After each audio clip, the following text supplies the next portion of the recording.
This is Chloe with a secondary character naming technique that will save you some time during Nano.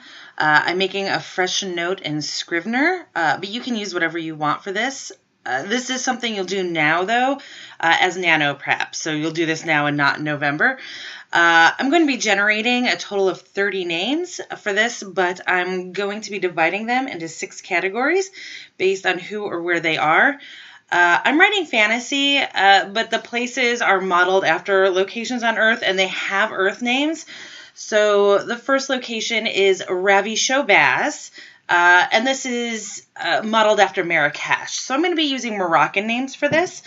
So what I'm doing is making a list each of 5 men's and 5 women's names. And you'll notice that I'm putting numbers next to them. I've already found a list of popular names and the locations that I'm going to. So I know that for the Moroccan names, I've got 25 options. I haven't actually looked at the list. These numbers are random. I need things to be random for me to feel like the names are good. So the second location is Enderby Stronghold. Enderby is Nordic, and so I'm going to be using Icelandic names. For both of these locations, there are actually, I believe, countries that have restrictions on how they name their children, so it was a little bit easier to use these names. And depending on what you're doing, you'll take a different group of names. So you might want to be doing by ages. If you're writing contemporary, for example, you could have a list of people would be in their 20s and people who would be in their 30s. Because of what I'm doing, I can just pick names that are currently popular in those locations. My last category is worthy, which would be like a royal group. And they all have traditional names. Traditional American English names. That's the word I'm looking for. Traditional English names. So I'm actually using a list of popular British names from, I believe it's the 1800s.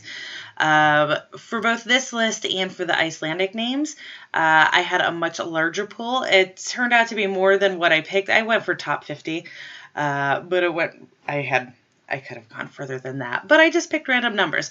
So these are the pages that I've already gone to that I pulled up to do this specifically. And this one is the Moroccan boy names. So I'm just going to start filling them in with the random numbers that I picked. If there is a name that I don't like, that number 4, for example, was Saeed. Totally fine name. A little bit confusing for readers because it looks like said, and I skipped that. There's nothing wrong with the name, of course. I decided it was not the name that I wanted to have on Fast Grab. I was happy to have Mustafa, though, because I used to have a parrot named Mustafa, but that was branded. So here are the women's names. I really like these names. I was glad that I went with Moroccan. Yeah, so we're going to get this all filled in like this.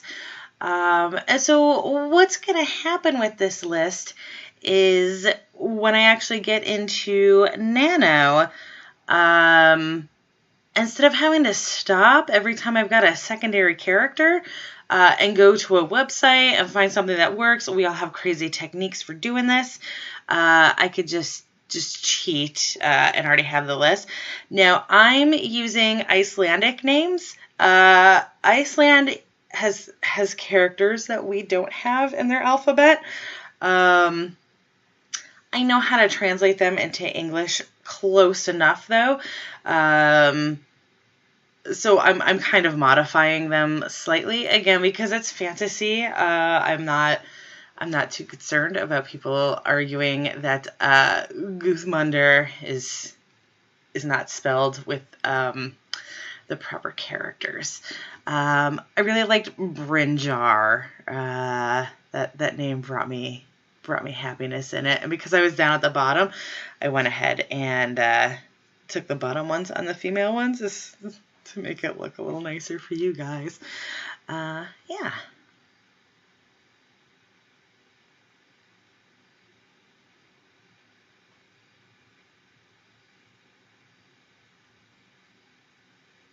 I was glad to have Hildur on this list. It's very exactly what I expect Iceland names to be.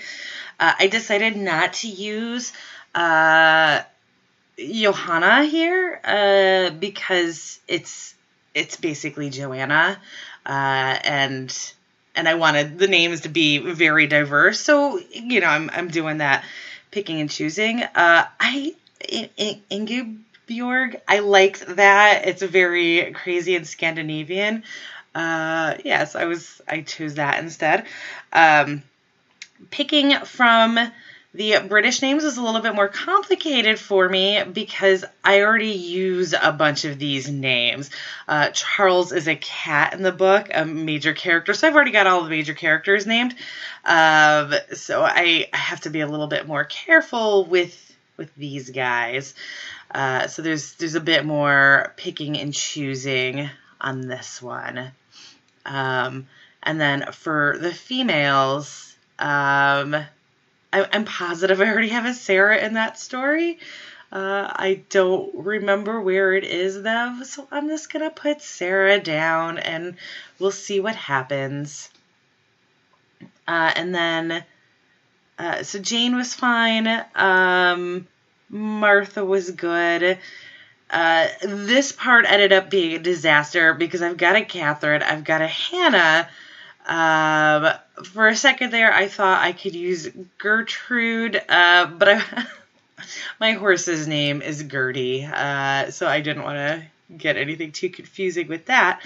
But yeah, so this is just going to be on Fast Grab for me, and whenever I need a new name for a secondary character, it'll be there.